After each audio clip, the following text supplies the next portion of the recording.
ਬਿਸਮਿल्लाहिर्रहमानिर्रहीम ਤੇ अस्सलाम वालेकुम। 1 जनवरी ਪਾਕਿਸਤਾਨ ਦੇ ਵਿੱਚ ਜੁਮੇਰਾਤ ਦੀ ਸਵੇਰ ਤੇ ਅੱਜ ਦੇ ਪੰਜਾਬੀ ਵੀਲੌਗ 'ਚ ਚੜ੍ਹਦੇ ਤੇ ਲਹਿੰਦੇ ਪੰਜਾਬ ਦੇ ਸੱਜਣਾ ਤੇ ਮਿੱਤਰਾਂ, ਭੈਣਾਂ ਤੇ ਭਰਾਵਾਂ, ਮਾਵਾਂ ਤੇ ਬਜ਼ੁਰਗਾਂ ਨੂੰ ਜੀ ਆਇਆਂ ਨੂੰ। ਸਭ ਤੋਂ ਪਹਿਲੇ ਤੇ ਤੁਹਾਨੂੰ ਸਾਰਿਆਂ ਨੂੰ ਨਵੇਂ ਸਾਲ ਦੀਆਂ ਬੜੀਆਂ ਬੜੀਆਂ ਵਧਾਈਆਂ। ਜਿਸ ਵੇਲੇ ਤੁਸੀਂ ਇਹ ਵੀਲੌਗ ਵੇਖ ਰਹੇ ਹੋ ਤੇ ਨਵਾਂ ਸਾਲ ਸ਼ੁਰੂ ਹੋ ਚੁੱਕਿਆ 2026 ਦਾ। ਇਹ ਅਲੱਗ ਗੱਲ ਹੈ ਕਿ ਫੀਲਡ ਮਾਰਸ਼ਲ ਆਸਿਮ ਮਨੀਰ ਦਾ ਜਿਹੜਾ ਡਿਫੈਕਟੋ ਮਿਲਟਰੀ ਰਾਜ ਹੈ ਉਹਦਾ ਵੀ 33ਵਾਂ ਦਿਨ ਹੈ ਅੱਜ। ਲੇਕਿਨ ਇਹ ਨਵਾਂ ਸਾਲ ਜਿਹੜਾ ਹੈ, ਮੇਰੀ ਸਭ ਤੋਂ ਪਹਿਲਾਂ ਤੇ ਦੁਆ ਹੈ ਕਿ ਰੱਬ ਤੁਹਾਡੇ ਆਸਤੇ ਖੈਰ ਦਾ ਲਿਆਵੇ, ਤੁਹਾਡੇ ਖਾਨਦਾਨ ਆਸਤੇ, ਤੁਹਾਡੇ ਆਸਤੇ, ਤੁਹਾਡੀ ਪੂਰੀ ਫੈਮਿਲੀ ਆਸਤੇ। ਔਰ ਜਿੰਨੇ ਵੀ ਮਾਸੂਮ ਇਸ ਵੇਲੇ ਜੇਲ੍ਹਾਂ 'ਚ ਕੈਦ ਨੇ, ਇਮਰਾਨ ਖਾਨ ਸਾਹਿਬ, ਬੁਸ਼ਰਾ ਬੀਬੀ ਔਰ ਦੂਸਰੇ तमाम ਜਿਹੜੇ ਸਾਡੇ ਲੀਡਰਾਂ, ਵਰਕਰ, ਸਾਰੇ ਜਿਹੜੇ ਬੇਕਸੂਰ ਇਸ ਵੇਲੇ ਜੇਲ੍ਹਾਂ 'ਚ ਕੈਦ ਨੇ, ਰੱਬ ਕਰੇ ਕੋਈ ਛੇਤੀ ਜੇਲ੍ਹ ਤੋਂ ਉਹਨਾਂ ਨੂੰ ਰਿਹਾਈ ਮਿਲੇ। ਔਰ ਪਾਕਿਸਤਾਨ ਜਿਹੜੀ ਇਸ ਵੇਲੇ ਇਸ ਮੁਸੀਬਤ 'ਚ ਪਿਆ ਹੋਇਆ ਹੈ, ਇਹਦੇ ਤੋਂ ਰੱਬ ਦੀ ਜ਼ਾਤ ਸਾਡੀ ਛੇਤੀ ਜਾਨ ਛੁਡਾਵੇ। ਤੇ ਹੁਣ ਆਉਣੇ ਜ਼ਰਾ ਥੋੜ੍ਹੀਆਂ ਜਿਹੀਆਂ ਖਬਰਾਂ ਵਾਲੇ ਪਾਸੇ। ਲੇਕਿਨ ਪਹਿਲਾਂ ਅੱਜ ਕਿਉਂਕਿ ਸਾਲ ਦਾ ਪਹਿਲਾ ਦਿਨ ਹੈ ਤੇ ਪਿਛਲੇ ਸਾਲ ਦੀ ਵੀ ਥੋੜ੍ਹੀ ਜਿਹੀ ਗੱਲ ਕਰਾਂਗੇ ਕਿ ਪਿਛਲੇ ਸਾਲ ਜੋ ਕੁਝ ਹੋਇਆ ਉਹ ਤਾਂ ਤੁਹਾਨੂੰ ਸਾਰਿਆਂ ਨੂੰ ਪਤਾ ਹੀ ਹੈ, ਰਿਪੀਟ ਕਰਨ ਦੀ ਲੋੜ ਨਹੀਂ। ਸਾਰੇ ਯਾਰ ਸੱਜਣ ਹੀ ਤੁਹਾਨੂੰ ਦੱਸ ਰਹੇ ਨੇ ਵੀ ਜ਼ੁਲਮ ਹੋਇਆ, ਪਾਕਿਸਤਾਨ ਵਾਸਤੇ ਮਾੜਾ ਸਾਲ ਸੀ, ਪਾਕਿਸਤਾਨ ਵਾਸਤੇ ਇੱਕ ਦੁੱਖ ਦਾ ਸਾਲ ਸੀ। ਲੇਕਿਨ ਮੈਨੂੰ ਰੱਬ ਦੇ ਘਰ 'ਚੋਂ ਬੜੀ ਉਮੀਦ ਹੈ, ਕਿਉਂਕਿ ਉਮੀਦ ਤੇ ਦੁਨੀਆ ਕਾਇਮ ਹੈ ਕਿ 2026 ਜਿਹੜਾ ਉਹ ਇੱਕ ਚੰਗਾ ਸਾਲ ਚੜ੍ਹੇਗਾ। ਬਹਰਹਾਲ ਦੂਜੀ ਗੱਲ ਇਹ ਹੈ ਕਿ ਕਾਬਲ ਦੇ ਜੰਮਿਆਂ ਨੂੰ ਨਿੱਤ ਮੁਹਿੰਮਾਂ, ਚੰਗਾ ਹੋਏਗਾ ਤੇ ਤਦ ਵੀ ਲੜਨਾ ਹੈ ਤੇ ਚੰਗਾ ਨਹੀਂ ਹੋਏਗਾ ਤੇ ਤਦ ਵੀ ਲੜਨਾ ਹੈ, ਕਿਉਂਕਿ ਸਾਨੂੰ ਇਹ ਹੁਕਮੇ ਅਜ਼ਾਂ ਲਾ ਇਲਾਹਾ ਇल्लल्लाह ਸਾਨੂੰ ਤਾਂ ਇਹੀ ਦੱਸਿਆ ਹੈ ਵੀ ਬੁਰਾਈ ਦੇ ਖਿਲਾਫ ਲੜੋ ਤੇ ਚੰਗਿਆਈ ਦੇ ਨਾਲ ਖਲੋ ਜਾਓ। ਤੇ ਜਿਹੜਾ ਸਾਡੇ ਜ਼ਮੀਰ ਦੇ ਮੁਤਾਬਕ ਸਾਈਡ ਜਿਹੜੀ ਹੈ ਉਹ ਚੰਗੀ ਹੈ, ਉਹਦੇ ਨਾਲ ਖਲੋਤੇ ਰਹਿਣਾ, ਜਿਹੜੀ ਮਾੜੀ ਹੈ ਉਹਦੇ ਖਿਲਾਫ ਲੜਨਾ ਹੈ। ਹੁਣ ਅਸੀਂ ਜਿੱਤੀਏ ਜਾਂ ਹਾਰੀਏ, 2026 ਕਿਵੇਂ ਟਰੀਟ ਕਰਦਾ ਹੈ ਸਾਰੇ ਕੰਮ ਨੂੰ, ਇਹਦੇ ਨਾਲ ਕੋਈ ਇਹ ਕੰਮ ਤਾਂ ਹੋਣਾ ਨਹੀਂ ਕਿ ਅਸੀਂ ਆਪਣਾ ਜਿਹੜਾ ਪਾਸਾ ਬਦਲ ਲੈਣਾ। ਮਤਲਬ ਅਗਰ ਤੁਹਾਨੂੰ ਪਹਿਲਾਂ ਹੀ ਪਤਾ ਹੋਵੇ ਫਲਾਨਾ ਬੰਦਾ ਬੁਰਾ ਹੈ ਪਰ ਜਿੱਤਣਾ ਉਹਨੇ, ਤਾਂ ਕੀ ਤੁਸੀਂ ਉਹਦੇ ਨਾਲ ਜਾ ਖਲੋਂਦੇ ਹੋ? ਨਹੀਂ, ਤੁਸੀਂ ਤਾਂ ਚੰਗੇ ਪਾਸੇ ਹੀ ਖਲੋਣਾ। ਉਹ ਹਾਰੇ ਤੇ ਭਾਵੇਂ ਜਿੱਤੇ, ਤੁਸੀਂ ਜੇ ਇਸ ਵੇਲੇ ਮੁੜ ਕੇ ਵੇਖਣਾ ਚਾਹੁੰਦੇ ਹੋ, ਇਹ ਵੇਖਣਾ ਚਾਹੁੰਦੇ ਹੋ ਵੀ ਯਾਰ ਮੈਂ ਸਹੀ ਪਾਸੇ 'ਤੇ ਖਲੋਤਾ ਸਾਂ। ਹਾਰਨਾ ਜਿੱਤਣਾ ਦੋਵੇਂ ਗੱਲਾਂ ਜਿਹੜੀਆਂ ਨੇ ਉਹ ਜ਼ਿੰਦਗੀ ਦਾ ਹਿੱਸਾ ਨੇ। ਇਸ ਲਈ 2025 ਜਿਹੋ ਜਿਹਾ ਲੰਘਿਆ, ਉਮੀਦ ਕਰਦੇ ਹਾਂ, ਦੁਆ ਕਰਦੇ ਹਾਂ ਰੱਬ ਦੇ ਘਰ ਦੇ ਵਿੱਚੋਂ ਕਿ 2026 ਇਹੋ ਜਿਹਾ ਨਾ ਲੰਘੇ, ਨਾ ਤੁਹਾਡਾ, ਨਾ ਸਾਡਾ, ਨਾ ਕਿਸੇ ਹੋਰ ਦਾ। ਲੇਕਿਨ ਅਗਰ ਰੱਬ ਨੇ ਇਹ ਲਿਖਿਆ ਹੋਇਆ ਕਿ ਇਹ ਸਾਲ ਵੀ ਔਖਾ ਲੰਘਣਾ ਹੈ ਤੇ ਚਲੋ ਫਿਰ ਇੰਝ ਹੀ ਸਹੀ। ਇਹ ਗੱਲ ਤਾਂ ਪਹਿਲੀ ਹੋ ਗਈ। ਹੁਣ ਜ਼ਰਾ ਦੂਜਾ ਸਪੈਸ਼ਲ ਨੋਟ, ਜਿਹੜਾ ਪਰਸਨਲ ਨੋਟ ਹੈ, ਤੁਹਾਨੂੰ ਪਤਾ ਹੈ ਕਿ ਲੰਬੜਦਾਰ ਸਾਹਿਬ ਜਿਹੜੇ ਨੇ ਉਹ ਮੇਰੀਆਂ ਅਲਸੀ ਦੀਆਂ ਜਿਹੜੀਆਂ 4 ਪਿੰਨੀਆਂ ਸਨ, ਜਿਨ੍ਹਾਂ 'ਚ 2 ਮੇਰੇ ਕੋਲ ਅਜੇ ਤੱਕ ਪਈਆਂ ਨੇ, ਉਹ ਮੈਂ ਫਰੀਜ਼ ਕਰ ਛੱਡੀਆਂ ਸਨ। ਕੁਝ ਦੋਸਤਾਂ ਨੇ ਕਿਹਾ ਵੀ ਉਹ ਖ਼ਰਾਬ ਨਹੀਂ ਹੁੰਦੀਆਂ, ਬਾਹਰ ਰੱਖੋ। ਇੰਨਾ ਮੈਨੂੰ ਵੀ ਪਤਾ ਹੈ ਵੀ 2, 4, 5 ਮਹੀਨੇ ਉਹ ਖ਼ਰਾਬ ਨਹੀਂ ਹੁੰਦੀਆਂ। ਲੇਕਿਨ ਮੈਂ ਤਾਂ ਉਹਨਾਂ ਨਾਲ ਲੰਮਾ ਹੀ ਸਾਥ ਨਿਭਾਉਣਾ ਸੀ ਨਾ, ਇਸ ਵਾਸਤੇ ਮੈਂ ਪਿਛਲੇ ਦਿਨਾਂ ਦੇ ਵਿੱਚ ਮੈਂ ਇੱਕ ਵੀਲਾਗ ਕੀਤਾ ਸੀ ਅਲਸੀ ਦੀਆਂ 4 ਪਿੰਨੀਆਂ ਤੇ ਲੰਬੜਦਾਰ ਸਾਹਿਬ। ਉਹ ਜਿਹੜਾ ਵੀਲਾਗ ਸੀ ਉਹ ਲੰਬੜਦਾਰ ਸਾਹਿਬ ਨੂੰ ਇੰਜ ਵੱਜਿਆ ਹੈ ਜਿਵੇਂ ਇਹ ਵੀਡੀਓ ਵੇਖੋ, ਇਹ ਮੋਟਰਸਾਈਕਲ ਵਾਲਾ ਬੰਦਾ ਜਾ ਵੱਜਿਆ ਹੈ ਇਹ ਸੜਕ ਕ੍ਰਾਸ ਕਰਨ ਵਾਲੇ ਬੰਦੇ ਦੇ ਵਿੱਚ, ਅਤੇ ਉਹ ਉਹਨੂੰ ਜਿਸ ਵੇਲੇ ਵੱਜਿਆ ਤਾਂ ਵਿਚਾਰਾ ਬੁੜਕ ਕੇ ਉਹ ਪਰਾਂ ਜਾ ਕੇ ਪਿਆ। ਜਿਸ ਵੇਲੇ ਪਿਆ ਤਾਂ ਉਸ ਤੋਂ ਬਾਅਦ ਉਹ ਉੱਠ ਕੇ ਖਲੋਤਾ ਹੈ ਉੱਥੋਂ, ਅਤੇ ਉਹਨੇ ਉੱਠ ਕੇ ਜਨਾਬ ਜੱਫਾ ਲਾਇਆ ਉਹਨੂੰ, ਜੱਫਾ ਲਾ ਕੇ ਉਹਨੂੰ ਜਿਹੜਾ ਆਪਣਾ ਕੀ ਕਹਿੰਦੇ ਨੇ ਉਹਨੂੰ, ਆਪਣਾ ਜਿਹੜਾ ਵੀ ਉਹਨਾਂ ਦਾ ਕੋਈ ਸੱਜਣ ਹੋਏਗਾ ਉਸ ਮੋਟਰਸਾਈਕਲ ਦੇ ਉੱਤੇ। ਹੁਣ ਤੁਸੀਂ ਗੌਰ ਕਰੋ ਵੀ ਇਸ ਕੌਮ ਨੂੰ ਆਸਿਮ ਮੁਨੀਰ ਸਾਹਿਬ ਆਉਂਦੇ ਨੇ ਵੀ ਮੈਂ ਢਾਹ ਲੈਣਾ, ਮੈਂ ਸ਼ਿਕਸਤ ਦੇ ਲੈਣੀ ਹੈ। ਨਾ, ਇੰਜ ਨਹੀਂ। ਹਾਂ ਠੀਕ ਹੈ, ਵੇਲਾ ਲੱਗ ਸਕਦਾ ਹੈ। ਅਤੇ ਖੈਰ ਜਿਵੇਂ ਇਹ ਠਾਹ ਕਰਕੇ ਮੋਟਰਸਾਈਕਲ ਵਾਲੇ ਜਾ ਕੇ ਲੱਗੇ ਨੇ ਨਾ ਉਸ ਸੜਕ ਕ੍ਰਾਸ ਕਰਨ ਵਾਲੇ ਬੰਦੇ 'ਚ, ਅਤੇ ਉਸ ਤੋਂ ਬਾਅਦ ਦੋਵੇਂ ਡਿੱਗੇ ਨੇ। ਜੇ ਵੇਖਿਆ ਦੋਵਾਂ ਨੇ ਕਿ ਅਸੀਂ ਤਾਂ ਯਾਰ ਬੜੇ ਦਿਨਾਂ ਬਾਅਦ ਮਿਲ ਰਹੇ ਹਾਂ, ਸੱਜਣ ਹੈ, ਅਤੇ ਉਹਨਾਂ ਉੱਠ ਕੇ ਜੱਫੀ ਪਾਈ ਹੈ। ਇੰਝ ਹੀ ਉਹ ਸਾਡਾ ਵੀਲਾਗ ਸਿੱਧਾ ਗੁਜਰਾਂ ਵਾਲੇ ਗਿਆ ਅਤੇ ਲੰਬੜਦਾਰ ਸਾਹਿਬ ਦੀ ਹਿੱਕ ਦੇ ਵਿੱਚ ਠਾਹ ਕਰਕੇ ਵੱਜਾ। ਉਹਨਾਂ ਕਹਿ ਰਹੇ ਤਾਂ ਬੜਾ ਕੰਮ ਖਰਾਬ ਹੋ ਗਿਆ, ਗਿੱਲ ਸਾਹਿਬ ਨਾਲ ਬੜਾ ਧੱਕਾ ਹੋ ਗਿਆ। ਮੈਂ ਉਸ ਦਿਨ ਵੀ ਤੁਹਾਨੂੰ ਕਿਹਾ ਸੀ ਵੀ ਗਿੱਲ ਦਾ ਜੋ ਹੋਇਆ ਨੁਕਸਾਨ ਪੂਰਾ ਹੋਣਾ ਨਹੀਂ। ਉਹਨਾਂ ਕੋਸ਼ਿਸ਼ ਕੀਤੀ ਹੈ ਪੂਰਾ ਕਰਨ ਦੀ। ਉਹਨਾਂ ਜਨਾਬ ਉਸੇ ਵੇਲੇ ਨਵੀਆਂ ਅਲਸੀ ਦੀਆਂ ਪਿੰਨੀਆਂ ਬਣਾਈਆਂ ਨੇ। ਬੰਦਾ ਉਹਨਾਂ ਨੇ ਘੇਰਿਆ ਜਿਹੜਾ ਅਮਰੀਕਾ ਆ ਰਿਹਾ ਸੀ, ਅਤੇ ਉਹਨੂੰ ਉਹਨਾਂ ਬੈਗ ਦੇ ਕੇ ਘੱਲਿਆ। ਮੈਨੂੰ ਬੰਦਾ ਤੋੜ ਜਿਹੜਾ ਉਹ ਪਿੰਨੀਆਂ ਛੱਡ ਕੇ ਗਿਆ, ਮੇਰੇ ਕੋਲ ਪਹੁੰਚ ਗਈਆਂ ਨੇ। ਅਤੇ ਇਸ ਲਈ ਮੈਂ ਆਖਿਆ ਵੀ ਕਿਉਂਕਿ ਲੰਬੜਦਾਰ ਸਾਹਿਬ ਦੇ ਬਾਰੇ ਬੜੇ ਬੰਦਿਆਂ ਨੇ ਇੱਥੋਂ ਪੈਗਾਮ ਲਿਖੇ ਸਨ ਵੀ ਉਹਨਾਂ ਧੱਕਾ ਕੀਤਾ। ਫਿਰ ਬੜੇ ਸਾਰੇ ਸਾਡੇ ਦੋਸਤਾਂ ਨੇ, ਸੱਜਣਾਂ ਨੇ, ਮਾਵਾਂ ਨੇ, ਭੈਣਾਂ ਨੇ ਕੌਮੈਂਟ ਵੀ ਕੀਤੇ ਕਿ ਵੀਰ ਤੂੰ ਸਾਡੇ ਕੋਲੋਂ ਮੰਗਵਾ ਲੈ। ਅਤੇ ਇੱਕ ਨਿਊਯਾਰਕ ਤੋਂ ਕੌਮੈਂਟ ਆਇਆ, ਇੱਕ ਹਾਰਵਰਡ ਯੂਨੀਵਰਸਿਟੀ 'ਚ ਪ੍ਰੋਫੈਸਰ ਸਾਹਿਬ ਨੇ, ਉਹਨਾਂ ਦੀਆਂ ਵਾਲਦਾ ਨੇ ਬਣਾਈਆਂ ਨੇ ਪਿੰਨੀਆਂ। ਉਹਨਾਂ ਆਖਿਆ ਮੈਂ ਘੱਲਦਾ। ਅਤੇ ਉਹ ਜ਼ਰਾ ਥੋੜ੍ਹਾ ਜਿਹਾ ਧਿਆਨ ਇਸ ਤੋਂ ਕਰਨਾ ਪੈਂਦਾ ਕਿ ਕਿਤੇ ਮੇਰਾ ਮਤਲਬ ਹੈ ਕਿ ਚੌਧਰੀ ਨਿਜ਼ਾਮਦੀਨ ਵੀ ਤਾਂ ਆਂਦਾ ਹੈ ਨਾ ਵੀ ਗਿੱਲ ਸਾਹਿਬ ਇੱਕ ਵਾਰੀ ਪਿੰਨੀ ਖਾ ਹੀ ਲੈਣ ਮੇਰੇ ਹੱਥ ਦੀ ਬਣੀ। ਮੇਰੀ ਗੱਲ ਸਮਝਦੇ ਹੋ ਨਾ। ਤੇ ਉਹ ਹਰ ਥਾਂ ਤੋਂ ਪਿੰਨੀਆਂ ਖਾਧੀਆਂ ਨਹੀਂ ਜਾ ਸਕਦੀਆਂ। ਉਹਦੀ ਵਜ੍ਹਾ ਹੈ ਵੀ ਚੌਧਰੀ ਸਾਹਿਬ ਵੀ ਦੇ ਵਿੱਚ ਜਿਹੜਾ ਹੈ ਉਹ, ਮੇਰਾ ਮਤਲਬ ਉਹਨਾਂ ਦਾ ਦਿਲ ਤੇ ਬੜਾ ਹੋਣਾ ਵੀ ਗਿੱਲ ਸਾਹਿਬ ਮੇਰੀਆਂ ਬਣੀਆਂ ਹੋਈਆਂ ਪਿੰਨੀਆਂ ਕਿਸ ਤਰੀਕੇ ਨਾਲ ਖਾ ਲੈਣ। ਇਸ ਵਾਸਤੇ ਬੜਾ ਇਹਤਿਆਤ ਵੀ ਕਰਨੀ ਪੈਂਦੀ। ਲੇਕਿਨ ਤੁਹਾਡਾ ਸਾਰਿਆਂ ਦਾ ਬਹੁਤ ਬਹੁਤ ਸ਼ੁਕਰੀਆ, ਜਿਹੜੀ ਤੁਸੀਂ ਪਿਆਰ ਕਰਦੇ ਹੋ, ਮੁਹੱਬਤ ਕਰਦੇ ਹੋ। ਇਸ ਕਾਬਲ ਨਹੀਂ ਅਸੀਂ ਜਿੰਨੀ ਤੁਸੀਂ ਮੁਹੱਬਤ ਕਰਦੇ ਹੋ, ਜਿੰਨਾ ਪਿਆਰ ਕਰਦੇ ਹੋ। ਅਤੇ ਦੁਆ ਇਹ ਨਾਲ ਜ਼ਰੂਰ ਕਰਿਆ ਕਰੋ, ਸਪੈਸ਼ਲੀ ਮੇਰੀਆਂ ਮਾਵਾਂ ਜਿਹੜੀਆਂ ਇਹ ਵੇਖਦੀਆਂ ਨੇ ਵੀਲੌਗ। ਤੁਹਾਡੀ ਦੁਆ ਬੜੀ ਜ਼ਰੂਰੀ ਹੈ ਕਿ ਰੱਬ ਦੀ ਜ਼ਾਤ ਹਿੰਮਤ ਦਿੱਤੀ ਰੱਖੇ। ਕੰਮ ਔਖਾ ਹੈ, ਇਹ ਮੈਂ ਤੁਹਾਨੂੰ ਮਤਲਬ ਇਮਰਾਨ ਖਾਨ ਵਾਸਤੇ ਤਾਂ ਕੋਈ ਔਖਾ ਨਹੀਂ, ਉਹਨੇ ਤਾਂ ਮੋਢਾ ਦਿੱਤਾ ਹੈ, ਉਹ ਤਾਂ ਤਗੜਾ ਹੀ ਇੰਨਾ। ਪਰ ਸਾਡੇ ਵਰਗੇ ਬੰਦਿਆਂ ਵਾਸਤੇ ਉਹਦੇ ਮਗਰ ਮਗਰ ਤੁਰਨਾ ਵੀ ਜਿਹੜਾ ਉਹ ਬੜਾ ਔਖਾ ਹੈ। ਜਿਹੜੇ ਕੰਮ ਨੂੰ ਅਸੀਂ ਮੋਢਾ ਦੇ ਬੈਠੇ ਹਾਂ, ਸਾਡੀ ਔਕਾਤ ਤੋਂ ਵੱਡਾ ਹੈ। ਇਹਦੀ ਕੋਈ ਸ਼ੱਕ ਵਾਲੀ ਗੱਲ ਨਹੀਂ ਹੈ, ਕੋਈ ਦੋ ਰਾਏ ਨਹੀਂ ਹੈ। ਮੈਨੂੰ ਤੁਹਾਡੇ ਸਾਹਮਣੇ ਮੰਨਣ ਦੇ ਵਿੱਚ ਕੋਈ ਪਰੇਸ਼ਾਨੀ ਨਹੀਂ ਹੈ ਕਿ ਮੇਰੀ ਔਕਾਤ ਤੋਂ ਬਹੁਤ ਭਾਰਾ ਕੰਮ ਹੈ ਜਿਹੜਾ। ਇਹ ਇੰਝ ਹੀ ਹੈ ਨਾ ਵੀ ਜਿਵੇਂ ਤੁਸੀਂ ਆਪਣੇ ਕਿਸੇ ਕਜ਼ਨ ਨਾਲ, ਕਿਸੇ ਵੱਡੇ ਭਰਾ ਨਾਲ, ਕਿਸੇ ਨਾਲ ਵੀ ਕਿਸੇ ਥਾਂ 'ਤੇ ਜਾਓ ਅਤੇ ਉਹ ਕਿਸੇ ਵੱਡੇ ਤਗੜੇ ਭਲਵਾਨ ਹੋਣ ਉੱਥੇ 3-4, ਅਤੇ ਉਹ ਜਿਹੜਾ ਉਹਨਾਂ 'ਚੋਂ ਸਭ ਤੋਂ ਵੱਡਾ ਭਲਵਾਨ ਹੋਵੇ ਉਹਨੂੰ ਦੇਹ ਚਪੇੜ ਕੱਢੇ। ਅਤੇ ਮੇਰਾ ਮਤਲਬ ਇਹੋ ਜਿਹੀ ਸੂਰਤ ਹਾਲ ਸਾਡੇ ਨਾਲ ਬਣੀ ਹੈ। ਅਤੇ ਹੁਣ ਸਾਰੇ ਭਲਵਾਨ ਪੈ ਗਏ ਨੇ ਉੱਧਰ ਵਾਲੇ, ਅਤੇ ਅਸੀਂ ਹੁਣ ਇਹ ਤਾਂ ਨਹੀਂ ਕਰ ਸਕਦੇ ਵੀ ਆਪਣੇ ਵੱਡੇ ਵੀਰ ਨੂੰ ਜਾਂ ਆਪਣੇ ਲੀਡਰ ਨੂੰ ਜਿਹੜਾ ਉਹ ਇਕੱਲਿਆਂ ਛੱਡ ਕੇ ਭੱਜੀਏ। ਕੁੱਟ ਖਾਣੀ ਪਈ ਤਾਂ ਨਾਲ ਖਾਵਾਂਗੇ ਖਲੋ ਕੇ, ਜਿੰਨਾ ਚਿਰ ਖਾਣੀ ਪੈ ਰਹੀ ਹੈ। ਲੇਕਿਨ ਕਹਿਣ ਦਾ ਮਤਲਬ ਇਹ ਹੈ ਕਿ ਔਖਾ ਕੰਮ ਹੈ, ਤੁਹਾਡੀ ਦੁਆ ਚਾਹੀਦੀ ਹੈ। ਲੇਕਿਨ ਇਹ ਜ਼ਰੂਰ ਤੁਹਾਨੂੰ ਦੱਸੀਏ ਕਿ ਅਸੀਂ ਨੱਕ 'ਚ ਧੂੰਆਂ, ਉਹਨੂੰ ਪੰਜਾਬੀ 'ਚ ਧੂੰਆਂ ਆਉਂਦੇ ਨੇ, ਅਸੀਂ ਨੱਕ 'ਚ ਧੂੰ ਜਿਹੜਾ ਉਹ ਪੂਰਾ ਦਿੱਤਾ ਹੈ। ਹੁਣ ਤਾਂ ਚੌਧਰੀ ਨਿਜ਼ਾਮੁਦੀਨ ਨੇ ਆਂਦਾ ਹੈ ਵੀ ਇਹ ਜਿਹੜਾ ਬੰਦਾ ਹੈ ਤੋਂ ਲਾ ਤਲਗੀ ਕਰੋ। ਇਹ ਆਖੋ ਵੀ ਤੁਹਾਡਾ ਇਹਦੇ ਨਾਲ ਕੋਈ ਲੈਣ ਦੇਣ ਨਹੀਂ, ਅਤੇ ਜੇ ਤੁਹਾਡਾ ਹੈ ਅਤੇ ਇਹਨੂੰ ਡੱਕੋ। ਇਹ ਮੇਰੇ ਨਾਂ ਰੱਖਦਾ, ਇਹ ਮੇਰੇ ਨਾਂ ਰੱਖਦਾ, ਕਦੇ ਮੈਨੂੰ ਨਿਜ਼ਾਮੁਦੀਨ ਆਂਦਾ ਹੈ, ਕਦੇ ਮੈਨੂੰ ਕੁਝ ਆਂਦਾ ਹੈ, ਅਤੇ ਇਹਨੂੰ ਡੱਕੋ। ਅਤੇ ਇਹ ਮੇਰਾ ਨਾਂ ਲੈ ਕੇ ਤਨਕੀਦ ਨਾ ਕਰੇ, ਮੇਰਾ ਨਾਂ ਨਹੀਂ ਲੈਣਾ। ਅੱਛਾ ਜੀ, ਠੀਕ ਹੈ। ਮੈਂ ਤਾਂ ਅੱਗੋਂ ਜਵਾਬ ਇਹੀ ਦਿੱਤਾ ਵੀ ਜਿਹਨੇ ਮੈਨੂੰ ਪੈਗਾਮ ਭੇਜਿਆ ਕਿ ਜੀ ਮੈਂ ਨਹੀਂ ਲੈਂਦਾ ਨਾਂ, ਮੈਂ ਨਾਂ ਨਹੀਂ ਲੈਂਦਾ। ਤੁਸੀਂ ਖਾਨ ਸਾਹਿਬ ਦੀਆਂ ਮੁਲਾਕਾਤਾਂ ਖੋਲ੍ਹੋ ਅਤੇ ਉਹਨਾਂ ਨੂੰ ਜੇਲ੍ਹ 'ਚੋਂ ਕੱਢੋ। ਅਸੀਂ ਸਾਡਾ ਮੇਰਾ ਮਤਲਬ ਤੁਸੀਂ ਜਾਣੋ ਅਤੇ ਖਾਨ ਸਾਹਿਬ ਜਾਣੇ, ਸਾਡਾ ਫਿਰ ਤੁਹਾਡੇ ਨਾਲ ਕੀ ਕੰਮ ਰਹਿ ਗਿਆ। ਆਪੇ ਉਹਨਾਂ ਜਿਹੜੀ ਵੀ ਤੁਹਾਡੇ ਨਾਲ ਗੱਲ ਕਰਨੀ ਹੋਏਗੀ ਕਰ ਲੈਣਗੇ। ਅਸੀਂ ਤਾਂ ਜਨਾਬੇ ਆਲੀ ਉਦੋਂ ਤੱਕ ਕਰਨ ਡਏ ਹਾਂ ਜਦੋਂ ਤੱਕ ਤੁਸੀਂ ਖਾਨ ਸਾਹਿਬ ਨਾਲ ਜਾਂ ਪਾਕਿਸਤਾਨੀਆਂ ਦੇ ਨਾਲ ਧੱਕਾ ਕਰ ਰਹੇ ਹੋ, ਔਰ ਜਿਹੜਾ ਤੁਹਾਡਾ ਆਇਨੀ ਕਿਰਦਾਰ ਨਹੀਂ ਉਹ ਵਾਲੇ ਕੰਮ ਕਰ ਰਹੇ ਹੋ। ਆਪਣਾ ਆਇਨੀ ਕਿਰਦਾਰ 'ਚ ਵਾਪਸ ਚਲੇ ਜਾਓ ਅਤੇ ਫਿਰ ਅੱਗੋਂ ਖਾਨ ਸਾਹਿਬ ਜਾਣਨ ਅਤੇ ਤੁਸੀਂ ਜਾਣੋ। ਅਤੇ ਬਹਰਹਾਲ ਇਸ ਵੇਲੇ ਜਨਾਬ ਸਾਡੇ ਨਾਂ ਲੈਣ ਦੇ ਉੱਤੇ ਅਤੇ ਸਾਡੇ ਉੱਤੇ ਜਿਹੜੀ ਹੈ ਉਹ ਬੜੀ ਜ਼ਿਆਦਾ ਪਰੇਸ਼ਾਨੀ ਹੈ। ਅੱਗੇ ਚੱਲਣੇ ਜੀ। ਹੁਣ ਇਹ ਗੱਲ ਤਾਂ ਹੋ ਗਈ। ਹੁਣ ਪਹਿਲੀ ਖਬਰ ਤੁਹਾਡੇ ਸਾਹਮਣੇ ਰੱਖੀਏ ਕਿ ਇਸਲਾਮਾਬਾਦ ਏਅਰਪੋਰਟ ਦੇ ਉੱਤੇ ਉਹ ਹੀ ਕਰਤੂਤ ਜਾਰੀ ਹੈ ਜਿਹੜੀ ਲਾਹੌਰ ਏਅਰਪੋਰਟ 'ਤੇ ਹੋ ਰਹੀ ਹੈ। ਕਰਤੂਤ ਇਹ ਹੈ ਕਿ ਮੁਸਾਫਰਾਂ ਨੂੰ ਆਫਲੋਡ ਕੀਤਾ ਜਾਂਦਾ ਬਗੈਰ ਕਿਸੇ ਗੱਲ ਤੋਂ। ਫਿਰ ਆਉਂਦੇ ਨੇ ਰੁਪਈਏ ਦਿਓ, ਪਾਸਪੋਰਟਾਂ ਦੇ ਮੋਹਰ ਵੀ ਲਾ ਦਿੰਦੇ ਨੇ ਆਫਲੋਡ ਦੀ, ਬੰਦੇ ਨੂੰ ਪੂਰਾ ਯਰਕਾਉਣ ਵਾਸਤੇ। ਜਿਵੇਂ ਥਾਣੇ ਫੜ ਕੇ ਲੈ ਕੇ ਜਾਂਦੇ ਨੇ, ਆਂਦੇ ਪਰਚਾ ਦੇ ਛੱਡਿਆ ਅਸੀਂ, ਉਹ ਭਾਵੇਂ ਦਿੱਤਾ ਨਾਮ ਹੀ ਹੋਵੇ, ਪੈਸੇ ਵਧਾਉਣ ਵਾਸਤੇ। ਇੰਝ ਹੀ ਬੰਦੇ ਨੂੰ ਫੜਦੇ ਨੇ, ਫੜਦਿਆਂ ਲੈਂਦਿਆਂ ਹੀ ਉਹਨੂੰ ਜਨਾਬੇ ਵਾਲਾ ਪਾਸਪੋਰਟ ਦੇ ਉੱਤੇ ਆਫਲੋਡ ਦੀ ਮੋਹਰ ਠੋਕ ਦਿੰਦੇ ਨੇ। ਜਿਸ ਵੇਲੇ ਮੋਹਰ ਠੋਕ ਦਿੰਦੇ ਨੇ ਅਤੇ ਅੱਲਾ ਤੇਰੀ ਯਾਰੀ। ਅਤੇ ਖੈਰ ਮੁਖਤਸਰ ਇਹ ਕਿ ਉਹਦੇ ਕੋਲੋਂ 80,000 ਰੁਪਈਆ ਮੰਗਿਆ। ਇhtisham-ul ਹੱਕ ਨਾਂ ਦਾ ਸ਼ਹਿਰੀ ਸੀ, ਉਹਨੇ ਜਾਣਾ ਸੀ ਬਾਕੂ ਅਤੇ ਆਜ਼ਰਬਾਈਜਾਨ। ਇਹ ਆਜ਼ਰਬਾਈਜਾਨ ਬੰਦੇ ਬੜਾ ਅੱਜ ਕੱਲ੍ਹ ਜਾ ਰਹੇ ਨੇ। ਮੈਂ ਸੁਣਿਆ ਵੀ ਉੱਥੇ ਜਿਹੜਾ ਉਹ ਲੱਕ ਦੇ ਵਿੱਚ ਦਰਦ ਬੜੀ ਜਿਹੜੀ ਬੰਦਿਆਂ ਦੀ ਹੁੰਦੀ ਹੈ ਉਹ ਠੀਕ ਹੁੰਦੀ ਹੈ ਉੱਥੇ। ਕੋਈ ਹਕੀਮ ਸ਼ਕੀਮ ਨੇ ਚੰਗੇ।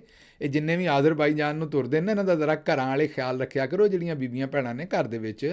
ਮੈਂ ਤੁਹਾਨੂੰ ਦੱਸ ਦਿਆਂ ਵੀ ਇਹ ਜਿਹੜਾ ਆਜ਼ਰਬਾਈਜਾਨ ਨੂੰ ਤੁਰਦਾ ਨਾ, ਪੁੱਛਿਆ ਜ਼ਰੂਰ ਕਰੋ ਵੀ ਮੱਲ ਕੀ ਕਰਨ ਚੱਲਾਂ ਉੱਥੇ, ਮੱਲ ਉਸ ਪਾਸੇ ਨੂੰ ਕੀ ਕਰਨ ਚੱਲਾਂ। ਇਹ ਪਹਿਲਾਂ ਜ਼ਰਾ ਲੋਕ ਥਾਈਲੈਂਡ ਦਾ ਚੱਕਰ ਬਹੁਤ ਕੱਢਦੇ ਸੀ, ਅੱਜ ਕੱਲ੍ਹ ਆਜ਼ਰਬਾਈਜਾਨ ਨੂੰ ਬਹੁਤ ਜਾਂਦੇ ਨੇ। ਅਤੇ ਇਹਨਾਂ ਦੇ ਉੱਤੇ ਧਿਆਨ ਕਰੋ, ਧਿਆਨ ਥੋੜ੍ਹਾ ਜਿਹਾ। ਇਹ ਜਿੰਨੇ ਵੀ ਜਾਂਦੇ ਨਾ ਆਜ਼ਰਬਾਈਜਾਨ, ਏਡੇ ਕਿਤੇ ਸੌਦਾਗਰ ਜਿਹੜੇ ਉੱਥੇ ਮੇਰਾ ਮਤਲਬ ਕਾਰੋਬਾਰ ਕਰਨ ਜਾਂਦੇ ਨੇ, ਕਲੀਨ ਵੇਚਣ ਜਾਂਦੇ ਨੇ ਜਿਹੜੇ, ਇਹ ਕਲੀਨ ਕਲੂਨ ਕੋਈ ਨਹੀਂ ਵੇਚਣ ਡਏ, ਇਹ ਉੱਥੇ ਕਾਰਵਾਈਆਂ ਹੋਰ ਹੀ ਪਾਉਣ ਡਏ ਨੇ ਅਤੇ ਬਾਅਦ 'ਚ ਇਹਨਾਂ ਲੱਕ ਫੜੀ ਫਿਰਨਾ। ਇਸ ਲਈ ਇਹ ਥੋੜ੍ਹਾ ਜਿਹਾ ਧਿਆਨ ਕਰੋ ਆਜ਼ਰਬਾਈਜਾਨ ਵਾਲਿਆਂ ਦਾ, ਅਤੇ ਉਹ ਬਾਅਦ ਦੇ ਵਿੱਚ ਜਿਹੜਾ ਨਾ ਮਾਮਲਾਤ ਉੱਥੇ ਖਰਾਬ ਨਾ ਹੋ ਜਾਣ। ਅੱਛਾ ਜੀ, ਅੱਗੇ ਚੱਲਨੇ। ਉਹ ਹੁਣ ਹਾਈ ਕੋਰਟ ਆ ਗਈ ਜੀ ਇhtisham-ul ਹੱਕ ਸਾਹਿਬ ਦੀ। ਉਹਨਾਂ ਦਿਖਾਇਆ ਜੀ ਪਹਿਲਾਂ ਮੈਨੂੰ ਆਫਲੋਡ ਕੀਤਾ, ਫਿਰ ਆਫਲੋਡ ਦੀ ਮੋਹਰ ਲਾਈ ਅਤੇ ਫਿਰ 80,000 ਮੰਗਦੇ ਰਹੇ ਨੇ, ਮੈਂ ਨਹੀਂ ਦਿੱਤਾ। ਹੁਣ ਜੱਜ ਸਾਹਿਬ ਨੇ ਕਿਹਾ ਵੀ ਮਾਮਲਾ ਬੜਾ ਸੰਗੀਨ ਹੈ ਅਤੇ DGFIA ਜਿਹੜਾ ਉਹ ਆ ਕੇ ਸਾਨੂੰ ਦੱਸਿਓ ਵੀ ਕਿਹੜਾ DGFIA ਅਤੇ ਕਿਹੜੇ ਜੱਜ ਸਾਹਿਬ ਆਪ ਹੀ ਉੱਥੇ ਝੂਠੇ ਤਰੀਕੇ ਨਾਲ ਬੈਠੇ ਨੇ। ਜਿਹੜੇ ਜੱਜ ਸਾਹਿਬ ਬੈਠੇ ਨੇ ਉਹ ਆਪ ਹੀ ਆਫਲੋਡ ਵਾਲੇ ਨੇ, ਉਹ ਨੇ ਜਿਹੜੇ ਆਫਲੋਡ ਹੋਏ ਸਨ ਉੱਥੇ ਆ ਕੇ ਬਹਿ ਗਏ ਨੇ। ਇੱਥੇ ਹੁਣ ਕਿਹੜੀਆਂ ਇਨਸਾਫ ਦੀਆਂ ਗੱਲਾਂ ਅਤੇ ਕਿਹੜੀਆਂ ਨਹੀਂ ਗੱਲਾਂ। ਅੱਛਾ ਜੀ, ਖੈਰ ਅੱਗੇ ਚੱਲਨੇ। ਅਗਲੀ ਖਬਰ ਇਹ ਮਨਸੂਰ ਅਲੀ ਖਾਨ ਸਾਹਿਬ ਸਾਡੇ ਲੌਂਡਾ ਲਪਾੜਾ ਜੀ, ਉਹਨਾਂ ਨੇ ਫਰਮਾਇਆ ਕਿ PTI ਵਾਲਿਆਂ ਨੂੰ ਕੋਈ ਸ਼ਰਮ ਨਹੀਂ ਆਉਂਦੀ। ਅਲੀਮਾ ਖਾਨ ਸਾਹਿਬਾ ਉੱਥੇ ਇਕੱਲੇ ਖੜ੍ਹੇ ਨੇ, ਉਹਨਾਂ ਦੇ ਉੱਤੇ ਪਾਣੀ ਦੀ ਬੁਛਾੜ ਹੈ। ਮਤਲਬ ਅਲੀਮਾ ਖਾਨ ਸਾਹਿਬਾ, ਨੌਰੀਨ ਖਾਨਮ ਸਾਹਿਬਾ, ਉਸਮਾ ਖਾਨਮ ਸਾਹਿਬਾ। ਅੱਛਾ, ਦੂਜੀਆਂ ਭੈਣਾਂ ਦਾ ਨਾਂ ਨਹੀਂ ਲੈਂਦੇ ਲੋਕ, ਮਤਲਬ ਉਹਨਾਂ ਦਾ ਵੀ ਨਾਂ ਨਾਲ ਲਿਆ ਕਰੋ। 3 ਭੈਣਾਂ ਉੱਥੇ ਖਲੋਤੀਆਂ ਹੁੰਦੀਆਂ ਨੇ। ਇਹਨਾਂ ਦਾ ਇਹ ਵੀ ਇੱਕ ਤਰੀਕਾ ਹੈ ਇਹ ਦੱਸਣ ਵਾਸਤੇ ਵੀ ਬਸ ਇਕੱਲੇ ਇੱਕ ਭੈਣ ਆਉਂਦੀ ਹੈ, ਬਾਕੀ ਨਹੀਂ ਆਉਂਦੀਆਂ। ਤਿੰਨੋਂ ਭੈਣਾਂ ਆਉਂਦੀਆਂ ਨੇ। ਹਰ ਸ਼ੈ ਉਹਨਾਂ ਆਪਣੀ ਛੱਡੀ ਹੈ। ਅੱਲਾ ਉਹਨਾਂ ਨੂੰ ਹਯਾਤੀ ਦੇਵੇ, ਉਹਨਾਂ ਨੂੰ ਇਸਤਕਾਮਤ ਦੇਵੇ। ਆਪਣਾ ਘਰ ਬਾਹਰ ਜੋ ਵੀ ਤੁਹਾਡੇ ਸਾਹਮਣੇ ਉਹਨਾਂ ਦੀ ਹਰ ਹਫਤੇ 'ਚ 2-2 ਵਾਰੀ ਉਹਨਾਂ ਨੂੰ ਆਉਣਾ ਪੈਂਦਾ।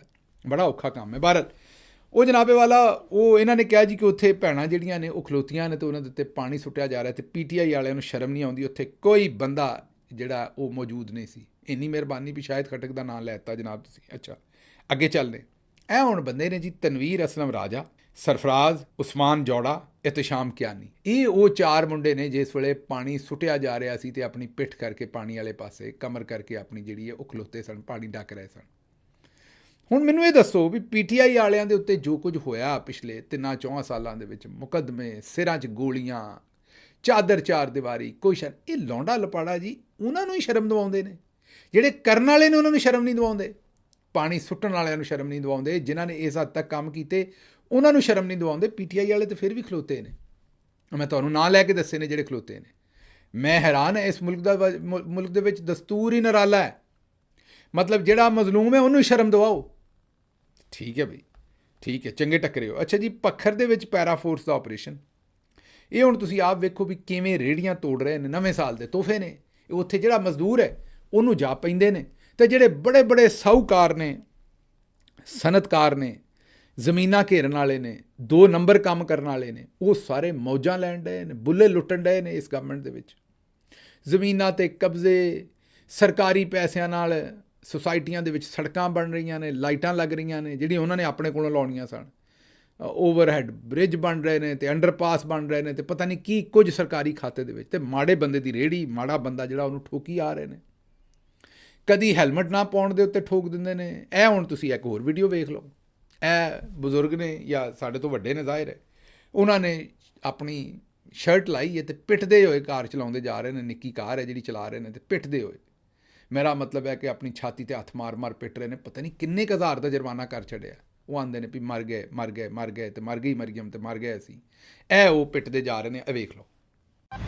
ਆ ਮਰ ਗਈ ਜੇ, ਆ ਮਰੀਮ ਮਰ ਗਈ ਜੇ, ਆ ਮਰ ਗਈ ਜੇ ਮਰੀਮ, ਮਰ ਗਈ ਮਰੀਮ। ਵੇਖ ਲਿਆ ਜੀ। ਇੱਕ ਪਾਸੇ ਰੇਹੜੀਆਂ ਮੈਂ ਤੁਹਾਨੂੰ ਦੱਸਿਆ ਜਿਵੇਂ ਮਜ਼ਦੂਰਾਂ ਦੀਆਂ ਤੋੜ ਰਹੇ ਨੇ, ਉਸੇ ਪਾਸੇ ਮਾੜੇ ਬੰਦਿਆਂ ਦੇ ਨਾਲ ਜੋ ਇਹ ਸਲੂਕ ਕਰ ਰਹੇ ਨੇ।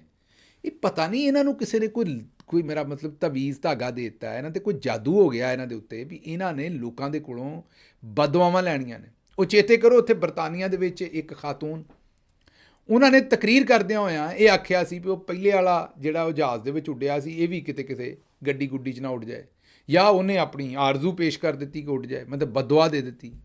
ਹੁਣ ਬਦਦੁਆਵਾਂ ਤਾਂ ਲੋਕ ਦਿੰਦੇ ਨੇ। ਜਦੋਂ ਕੋਈ ਬੰਦਾ ਕਿਸੇ ਨਾਲ ਧੱਕਾ ਕਰੇ ਅਤੇ ਕਹਿੰਦੇ ਨੇ ਲੋਕ ਵੀ ਤੇਰਾ ਬੇੜਾ ਗਰਕ ਜਾਏ, ਤੂੰ ਮਰ ਜਾਏ, ਤੂੰ ਫਲਾਨਾ ਹੋ ਜਾਏ, ਬਦਦੁਆਵਾਂ ਦਿੰਦੇ ਨੇ ਲੋਕ। ਮਾੜਾ ਬੰਦਾ ਹੋਰ ਕੀ ਕਰ ਸਕਦਾ ਹੈ? ਮਾੜਾ ਬੰਦਾ ਅਗਰ ਬਦਤਮੀਜ਼ ਹੋਏਗਾ ਤਾਂ ਗਾਲ ਕੱਢੇਗਾ, ਅਗਰ ਤਮੀਜ਼ ਵਾਲਾ ਹੋਏਗਾ ਤਾਂ ਬਦਦੁਆ ਦੇਗਾ। ਇਹ ਬਦਦੁਆ ਦਿੱਤੀ ਅਤੇ ਉਹ ਖਾਤੂਨ ਦੇ ਪਿੱਛੇ ਚੜ੍ਹ ਗਏ ਜੀ, ਡਿਮਾਰਸ਼ ਕਰ ਛੱਡਿਆ, ਅਤੇ ਉੱਥੇ ਅਸੀਂ ਕੇਸ ਚਲਾਉਣਾ, ਅਤੇ ਇਹ ਕਰ ਦੇਣਾ, ਅਤੇ ਉਹ ਕਰ ਦੇਣਾ। ਉੱਥੇ ਬਾਬਾ ਜੀ ਦਾ ਠੁੱਲੂ ਚੱਲਣਾ ਜੀ ਕੇਸ। ਇਹ ਮੈਂ ਹੁਣ ਤੁਸੀਂ ਆਖਣਾ ਮਾੜਾ ਲਫ਼ਜ਼ ਹੈ ਤਾਂ ਮਾੜਾ ਹੀ। ਬਾਜੀ ਅਜ਼ਮਾ ਬੁਖਾਰੀ ਆਂਦੀ ਵੀ ਬੜਾ ਚੰਗਾ ਲਫ਼ਜ਼ ਹੈ, ਇਹਨੂੰ ਇਸਤੇਮਾਲ ਕਰਿਆ ਕਰੋ। ਅਸੀਂ ਕਿਹਾ ਜੀ ਠੀਕ ਹੈ। ਹੁਣ ਇਹ ਗਰੀਬਾਂ ਨਾਲ ਜੋ ਸਲੂਕ ਹੈ ਨਾ ਇਸ ਵੇਲੇ ਹੋਣ ਡਿਆ, ਓਵਰਆਲ ਹੀ ਹੈਲਥ ਕਾਰਡ ਖੋਲ੍ਹਿਆ, ਸਾਰਾ ਕੁਝ ਜੋ ਪਿਛਲੇ ਸਾਲਾਂ ਦੇ ਵਿੱਚ ਇਸ ਖਾਤੂਨ ਨੇ ਕਰ ਛੱਡਿਆ, ਜਿਹੜੇ 2 ਸਾਲ ਲੰਘੇ ਨੇ, ਬਾਜੀ ਮਰੀਮ ਨੇ। ਇਹ ਮਾਂ ਆਖਦੀ ਆਪਣੇ ਆਪ ਨੂੰ, ਪਰ ਹੈ ਡੈਣ। ਮੈਂ ਸੁਣਿਆ ਸੀ ਵੀ ਡੈਣਾ ਜਿਹੜੀਆਂ ਨੇ ਰੂਪ ਬਦਲ ਲੈਂਦੀਆਂ ਨੇ। ਇਹ ਮੇਰਾ ਖਿਆਲ ਇਹ ਵਾਲੀ ਜਿਹੜੀ ਡੈਣ ਹੈ ਸਾਡੀ ਭੈਣ, ਇਹਨੇ ਮਾਂ ਦਾ ਰੂਪ ਜਿਹੜਾ ਉਹ ਬਦਲ ਲਿਆ। ਅੱਛਾ ਖੈਰ, ਅੱਗੇ ਚੱਲਣੇ। ਇਹ ਕੰਮ ਤੇ ਹੋ ਗਿਆ। ਅੱਗੋਂ ਆਮਿਰ ਇਲਿਆਸ ਰਾਣਾ ਸਾਹਿਬ ਆਉਂਦੇ ਨੇ ਕਿ ਸਾਬਕ ਵਜ਼ੀਰ ਆਜ਼ਮ ਨਵਾਜ਼ ਸ਼ਰੀਫ ਨੂੰ ਉਸ ਵਕਤ ਦੇ ਇੱਕ ਟੌਪ ਸਰਵਿੰਗ ਜਨਰਲ, ਫੌਜੀ ਜਨਰਲ ਜਿਹੜੇ ਨੇ, ਉਹ ਆਪਣੇ ਮੋਬਾਈਲ ਫੋਨ ਤੋਂ ਗਾਲੀਆਂ ਲਿਖ ਕੇ ਭਿਜਵਾਉਂਦੇ ਸਨ। ਨਵਾਜ਼ ਸ਼ਰੀਫ ਨੇ ਸਹਾਫੀਆਂ ਦੀ ਮੌਜੂਦਗੀ 'ਚ ਮਿਲਟਰੀ ਸੈਕਟਰੀ ਨੂੰ ਆਪਣਾ ਫੋਨ ਦਿਖਾ ਕੇ ਆਖਿਆ ਕਿ ਉਹਨਾਂ ਨੂੰ ਦੱਸੋ ਮੇਰੇ ਤੱਕ ਉਹਨਾਂ ਦੀਆਂ ਗਾਲੀਆਂ ਜਿਹੜੀਆਂ ਨੇ, ਗਾਲਾਂ ਪਹੁੰਚ ਗਈਆਂ ਨੇ, ਜਿਹੜੀਆਂ ਮੈਨੂੰ ਗੰਦੀਆਂ ਗਾਲਾਂ ਕੱਢਦੇ ਨੇ, ਉਹ ਪਹੁੰਚ ਗਈਆਂ ਨੇ ਆਮਿਰ ਇਲਿਆਸ ਰਾਣਾ ਸਾਹਿਬ ਨੇ। ਪਹਿਲਾਂ ਤਾਂ ਜਿੰਨੇ ਵੀ ਇੱਕ ਸਿਟਿੰਗ ਵਜ਼ੀਰ ਆਜ਼ਮ ਨੂੰ ਗਾਲਾਂ ਦਿੱਤੀਆਂ, ਸਾਡੀ ਉਹਦੀ ਮੁਜ਼ੰਮਤ, ਮਤਲਬ ਕਿ ਉਸ ਬੰਦੇ ਦੀ ਮੁਜ਼ੰਮਤ, ਉਸ ਜਨਰਲ ਦੀ, ਉਹ ਜਿਹੜਾ ਵੀ ਹੋਵੇ ਭਾਵੇਂ, ਕਿਉਂਕਿ ਇਹ ਕਾਇਦੇ ਕਾਨੂੰਨ ਦੇ ਖਿਲਾਫ ਗੱਲ ਹੈ। ਉਹ ਜਿਹੜਾ ਵੀ ਵਜ਼ੀਰ ਆਜ਼ਮ ਹੋਵੇ, ਫਾਰਮ 47 ਦਾ ਨਾ ਹੋਵੇ। ਫਾਰਮ 47 ਵਾਲਾ ਜਾਣੇ ਅਤੇ ਜਰਨੈਲ ਜਾਣ, ਕਿਉਂਕਿ ਉਹ ਤੋਂ ਲੈ ਕੇ ਹੀ ਆਪ ਆਏ ਨੇ, ਸਾਡਾ ਉਹਦੇ ਨਾਲ ਕੀ ਲੈਣ ਦੇਣਾ। ਲੇਕਿਨ ਅਗਰ ਆਵਾਮ ਦੇ ਵੋਟਾਂ ਨਾਲ, ਮਾੜੀਆਂ ਚੰਗੀਆਂ ਵੋਟਾਂ ਨਾਲ ਵੀ ਭਾਵੇਂ ਆਇਆ, ਤੇ ਉਸ ਵਜ਼ੀਰ ਆਜ਼ਮ ਨਾਲ ਜਿਹੜਾ ਵੀ ਜਰਨੈਲ ਇਹ ਕੰਮ ਕਰੇ ਉਹ ਗਲਤ ਹੈ। ਉਹ ਨਵਾਜ਼ ਸ਼ਰੀਫ ਹੋਵੇ, ਉਹ ਬੇਨਜ਼ੀਰ ਸਾਹਿਬਾ ਸ਼ਹੀਦ ਹੋਣ, ਉਹ ਕੋਈ ਵੀ ਹੋਰ ਹੋਵੇ, ਅਸੀਂ ਉਹਦੇ ਨਾਲ ਕਦੀ ਨਹੀਂ ਖਲੋ ਸਕਦੇ। ਦੂਜੀ ਗੱਲ, ਇਹ ਹੁਣ ਜਿਹੜੇ ਸਾਰੇ ਜਰਨਲਿਸਟ ਸਨ ਨਾ, ਇਹੀ ਗੱਲਾਂ ਧਮਾਉਂਦੇ ਸਨ ਵੀ ਉਹ ਜਿਸ ਦਿਨ ਆਖਰੀ ਦਿਨ ਉੱਥੇ ਹੈਲੀਕਾਪਟਰ ਉਤਰੇ ਤੇ ਖਾਨ ਸਾਹਿਬ ਨਾਲ ਫਲਾਣੇ ਨੇ ਬਦਤਮੀਜ਼ੀ ਕੀਤੀ ਤੇ ਹਾਥਾਪਾਈ ਹੋਈ। ਨਾ ਸੁਣਿਆ, ਨਾ, ਇਸ ਤਰ੍ਹਾਂ ਨਹੀਂ। ਖਾਨ ਸਾਹਿਬ ਜਿੰਨੇ ਦਿਨ ਵਜ਼ੀਰ ਆਜ਼ਮ ਰਹੇ ਨੇ ਉਹ ਵਜ਼ੀਰ ਆਜ਼ਮ ਹੀ ਸਨ। ਉਹ ਅਲੱਗ ਗੱਲ ਹੈ ਵੀ ਉਹਨਾਂ ਦੀ ਜਿਹੜੀ ਕਮਰ 'ਚ ਛੁਰੀ ਮਾਰੀ ਜਾਂ ਛੁਰਾ ਮਾਰਿਆ ਜਨਰਲ ਬਾਜਵਾ ਨੇ, ਬੇੜਾ ਉਹਦਾ ਗਰਕ ਹੋ ਜਾਏ। ਹੁਣ ਮੇਰੇ 'ਤੇ ਵੀ ਡਿਮਾਰਚ ਕਰ ਦੇਣਾ, ਮੈਨੂੰ ਵੀ ਆਖਣਾ ਵੀ ਮੇਰੀ ਦੁਆ ਹੈ ਵੀ ਉਹਦਾ ਬੇੜਾ ਹੀ ਗਰਕ ਹੋ ਜਾਏ। ਮੈਂ ਤਾਂ ਬਲਕਿ ਬਦਦੁਆ ਦਿੰਦਾ ਵੀ ਅਗਲੀਆਂ ਕੋ 5 ਨਸਲਾਂ ਦਾ ਬੇੜਾ ਗਰਕ ਹੋ ਜਾਏ, ਇੱਥੇ ਹੀ ਬਹਿ ਕੇ ਵੇਖ ਕੇ ਜਾਣ ਉਹ ਕਿ ਮੈਂ ਇਹ ਸਾਰਾ ਕੁਝ ਕੀ ਕੀਤਾ ਇਸ ਮੁਲਕ ਦੇ ਨਾਲ। ਲੇਕਿਨ ਚਲੋ, ਜੋ ਉਹਨਾਂ ਨੇ ਕਰਨਾ ਸੀ ਉਹ ਕੀਤਾ। ਮੇਰੇ ਨਾਲ ਰਲ ਕੇ ਸਾਰੇ ਹੀ ਬਦਦੁਆ ਦਿਓਗੇ ਤਾਂ ਫਾਇਦਾ ਹੋਏਗਾ, ਇਕੱਲੀ ਮੇਰੀ ਹੋ ਸਕਦਾ ਨਾ ਸੁਣੀ ਜਾਵੇ। ਇਸ ਲਈ ਮੇਰੀ ਤਾਂ ਬਦਦੁਆ ਹੈ ਵੀ ਇਹਨਾਂ ਦਾ ਬੇੜਾ ਗਰਕ ਹੋਏ ਜਿਨ੍ਹਾਂ ਨੇ ਮੁਲਕ ਦੇ ਨਾਲ ਇਹ ਕੀਤਾ ਹੈ। ਲੇਕਿਨ ਕਹਿਣ ਦਾ ਮਤਲਬ ਮੇਰਾ ਇਹ ਹੈ ਕਿ ਇਹ ਕਿਸੇ ਦੀ ਜ਼ਰੂਰਤ ਨਹੀਂ ਸੀ ਕਿ ਉਹ ਇਮਰਾਨ ਖਾਨ ਸਾਹਿਬ ਦੇ ਨਾਲ ਕੋਈ ਬਦਤਮੀਜ਼ੀ ਕਰਨ ਜਾਂ ਕੋਈ ਉਤਲੀ ਥਲਲੀ ਗੱਲ ਕਰਨ। ਇਹ ਜਿਹੜੀ ਗੱਲ ਦੱਸਣ ਡਏ ਨੇ ਆਮਿਰ ਇਲਿਆਸ ਰਾਣਾ ਸਾਹਿਬ, ਇਹ ਮੈਂ ਕੋਈ ਨਵਾਜ਼ ਸ਼ਰੀਫ ਸਾਹਿਬ ਦਾ ਮਜ਼ਾਕ ਨਹੀਂ ਇਹਦੇ 'ਚ ਉਡਾ ਰਿਹਾ। ਇਹਦੇ 'ਚ ਮੈਂ ਤੁਹਾਨੂੰ ਪਹਿਲਾਂ ਪੈਂਦਿਆਂ ਲੈਂਦਿਆਂ ਆਖਿਆ ਵੀ ਇਹਦੇ 'ਚ ਮੈਂ ਭਰਪੂਰ ਤਰੀਕੇ ਨਾਲ ਨਵਾਜ਼ ਸ਼ਰੀਫ ਸਾਹਿਬ ਦੀ ਸਪੋਰਟ ਇੱਥੇ ਕਰਾਂਗਾ ਕਿ ਜਰਨਲ ਸਾਹਿਬ ਦੀ ਹਿੰਮਤ ਕਿਉਂ ਹੋਈ ਕਿ ਉਹ ਗਾਲਾਂ ਕੱਢਣ। ਤੇ ਉਹ ਨਾ, ਕਿਉਂਕਿ ਨਾ ਉਹਨਾਂ ਨੂੰ ਲੈਣਾ ਚਾਹੀਦਾ ਸੀ। ਹੁਣ ਪੁਰਾਣਾ ਜਰਨੈਲ ਹੀ ਹੋਏਗਾ। ਹੁਣ ਆਮਿਰ ਇਲਿਆਸ ਰਾਣਾ ਸਾਹਿਬ ਹੁਣ ਤੱਕ ਵੀ ਡਰੀ ਜਾਂਦੇ ਨੇ, ਨਾਂ ਨਹੀਂ ਲੈਂਦੇ। ਦੱਸੋ ਜਿਹਨੇ ਗਾਲਾਂ ਕੱਢੀਆਂ ਨੇ ਤਾਂ ਕਿ ਉਹਦੀ ਧੂੜ ਅਸੀਂ ਵੀ ਪੁੱਟੀਏ। ਲੇਕਿਨ ਇਹ ਹੈ ਕਿ ਇਹ ਸੋਚਦੇ ਨੇ ਵੀ ਜਿਹੋ ਜਿਹੇ ਕੰਮ ਮੀਆਂ ਸਾਹਿਬ ਨਾਲ ਕੀਤੇ ਨੇ ਉਹ ਹੀ ਨਾ, ਇਸ ਤਰ੍ਹਾਂ ਨਹੀਂ। ਖਾਨ ਸਾਹਿਬ ਆਪਣੇ ਪੂਰੇ ਜਿਹੜਾ ਆਪਣੇ ਰੱਖ ਰਖਾਓ ਦੇ ਨਾਲ ਪ੍ਰਾਈਮ ਮਿਨਿਸਟਰ ਰਹੇ ਨੇ, ਜਿਹੜੇ ਮੂਮੈਂਟ ਤੱਕ ਰਹੇ ਨੇ, ਰੱਬ ਨੇ ਉਹਨਾਂ ਦੀਆਂ ਇੱਜ਼ਤਾਂ ਦੇ ਵਿੱਚ ਇਜ਼ਾਫਾ ਹੀ ਕੀਤਾ ਹੈ ਆਖਰੀ ਲਮਹੇ ਤੱਕ। ਅੱਗੇ ਚੱਲਨੇ ਜੀ। ਅਗਲੀ ਖਬਰ ਇਹ ਹੈ ਕਿ ਹਾਫਿਜ਼ ਹਮਦੁੱਲਾ, ਉਹਨਾਂ ਆਖਿਆ ਵੀ ਹੁਣ ਤੁਸੀਂ ਇੱਕ ਕੰਮ ਕਰੋ, PIA ਵੀ ਪ੍ਰਾਈਵੇਟਾਈਜ਼ ਕਰ ਦਿੱਤੀ, ਇਹ ਨੈਸ਼ਨਲ ਸ਼ਿਪਿੰਗ ਕਾਰਪੋਰੇਸ਼ਨ ਵੀ ਦੇ ਛੱਡੀ, ਟੈਲੀਨੋਰ ਵੇਚ ਕੇ ਚਲਾ ਗਿਆ ਆਪਣੀ ਕੰਪਨੀ, ਉਹ ਹੁਣ PTCL ਨੇ ਲੈ ਲਈ, ਹੋਰ ਵੀ ਕੰਪਨੀਆਂ 20 ਨੇ 50 ਨੇ ਜਿਹੜੀਆਂ ਅਸੀਂ ਤੁਹਾਨੂੰ ਦੱਸ ਚੁੱਕੇ ਹਾਂ। ਉਹਨਾਂ ਨੇ ਆਖਿਆ ਵੀ ਇਹ ਜਦੋਂ ਇੰਨਾ ਕੁਝ ਜੋ ਤੁਸੀਂ ਕਰ ਦਿੱਤਾ ਹੈ, ਤੁਹਾਡੇ ਕੋਲੋਂ ਪਾਕਿਸਤਾਨ ਨਹੀਂ ਚੱਲਣ ਡਿਆ, ਪ੍ਰਾਈਵੇਟਾਈਜ਼ ਕਰਨ ਡਏ ਹੋ, ਤਾਂ ਤੁਸੀਂ ਇੰਜ ਕਰੋ ਕਿ ਪਾਕਿਸਤਾਨ ਨੂੰ ਹੀ ਕਿਰਾਏ 'ਤੇ ਦੇ ਛੱਡੋ, ਪਾਕਿਸਤਾਨ ਨੂੰ ਹੀ ਪ੍ਰਾਈਵੇਟਾਈਜ਼ ਕਰ ਦਿਓ ਤਾਂ ਕਿ ਕੰਮ ਮੁੱਕੇ, ਹਾਫਿਜ਼ ਹਮਦੁੱਲਾ ਨੇ ਕਿਹਾ। ਤੇ ਹੁਣ ਇਹ ਸਾਰੀ ਸੂਰਤ ਹਾਲ ਦੇ ਵਿੱਚ ਇੱਕ ਹੋਰ ਚੀਜ਼ ਹੈ, ਮੌਲਾਨਾ ਫਜ਼ਲ ਰਹਿਮਾਨ ਸਾਹਿਬ ਨੇ ਅੱਗੋਂ ਕਿਹਾ ਕਿ ਤੁਹਾਡੇ ਕੋਲ ਸਰਕਾਰੀ ਇਦਾਰੇ 'ਤੇ ਚੱਲਣ ਨਹੀਂ ਰਹੇ। ਤੁਸੀਂ ਆਂਦੇ ਹੋ ਮਦਰਸੇ ਅਸੀਂ ਜਿਹੜੇ ਪ੍ਰਾਈਵੇਟ ਨੇ ਉਹਨਾਂ ਨੂੰ ਸਰਕਾਰੀ ਕਰਨਾ, ਤੇ ਇਦਾਰੇ ਤੇ ਤੁਹਾਡੇ ਕੋਲ ਸਰਕਾਰੀ ਚੱਲਣ ਨਹੀਂ ਰਹੇ। ਮਦਰਸੇ ਜਿਹੜੇ ਪ੍ਰਾਈਵੇਟ ਨੇ ਉਹਨਾਂ ਨੂੰ ਸਰਕਾਰੀ ਕਰਕੇ ਕਿਵੇਂ ਚਲਾ ਲਓਗੇ? ਇਹ ਹੁਣ ਗੱਲ ਜਿਹੜੀ ਉਹ ਆਪਣੀ ਜਗ੍ਹਾ ਦੇ ਉੱਤੇ ਬਿਲਕੁਲ ਠੀਕ ਹੈ। ਨਿਊ ਈਅਰ ਦੀ ਜਿਹੜੀ ਨਾਈਟ ਸੀ ਪਿਛਲੀ, ਉੱਥੇ ਜਨਾਬ ਹਰ ਜਗ੍ਹਾ ਤੇ ਪੁਲਿਸ ਜਿਹੜੀ ਉਹ ਪਿੱਛੇ ਭੱਜਦੀ ਰਹੀ ਹੈ ਨੌਜਵਾਨਾਂ ਦੇ। ਜਿੱਥੇ ਉਹਨਾਂ ਨੂੰ ਮੌਕਾ ਮਿਲਦਾ ਸੀ ਉਹ ਇਮਰਾਨ ਖਾਨ ਜ਼ਿੰਦਾਬਾਦ, ਕੈਦੀ ਨੰਬਰ 804 ਨਾਰੇ ਲਾਉਂਦੇ ਸਨ। ਉੱਥੇ ਮਰੀ ਦੇ ਵਿੱਚ ਵੀ ਇਹੀ ਸ਼ੁਗਲ ਹੋਇਆ, ਲਾਹੌਰ ਦੇ ਵਿੱਚ ਵੀ ਇਹ ਹੋਇਆ, ਤੇ ਪੁਲਿਸਾਂ ਪੈਂਦੀਆਂ ਸਨ ਪਿੱਛੇ ਜਨਾਬ, ਭੱਜਦੀਆਂ ਸਨ। ਉਹ ਮੁੰਡੇ ਵੀ ਅੱਜ ਕੱਲ੍ਹ ਦੇ ਸ਼ੈਤਾਨ ਨੇ, ਉਹ ਝੰਡੇ ਕੱਢਦੇ ਸਨ, ਉਸ ਤੋਂ ਬਾਅਦ ਜੇਬਾਂ 'ਚ ਲੁਕਾ ਲੈਂਦੇ ਸਨ ਤੇ ਨਾਰੇ ਮਾਰਦੇ ਸਨ ਜਨਾਬ ਜਿੱਥੇ ਰਸ਼ ਹੁੰਦਾ ਸੀ ਉੱਥੇ ਜਾ ਕੇ। ਤੇ ਕੱਲ੍ਹ ਰਾਤੀ ਇਹ ਵੀ ਕੰਮ ਜ਼ਰਾ ਚੰਗਾ ਭਖਿਆ ਪੁਲਿਸ ਨੂੰ, ਜਿਹੜਾ ਚੰਗਾ ਤੰਗ ਕੀਤਾ ਥਾਂ ਥਾਂ 'ਤੇ ਮੁੰਡਿਆਂ ਨੇ ਨਾਰੇ ਲਾ ਕੇ। ਉਹ ਆਂਦੇ ਨਾ ਵੀ ਕੌਣ ਨਿਕਲਤਾ ਹੈ ਇਸ ਦਿਲ ਮੇਂ ਉਤਰ ਜਾਣੇ ਕੇ ਬਾਅਦ। ਹੁਣ ਜਿਹੜੇ ਨੌਜਵਾਨ ਨੇ ਉਹਨਾਂ ਦੇ ਦਿਲਾਂ ਦੇ ਵਿੱਚ ਇਮਰਾਨ ਖਾਨ ਉਤਰਿਆ ਹੋਇਆ, ਤੇ ਕਿਵੇਂ ਇਹ ਬਾਹਰ ਕੱਢਣਗੇ? ਖੈਰ, ਮੈਨੂੰ ਇੱਥੋਂ ਦਿਓ ਇਜਾਜ਼ਤ ਤੇ ਰੱਬ ਰੱਖਾ।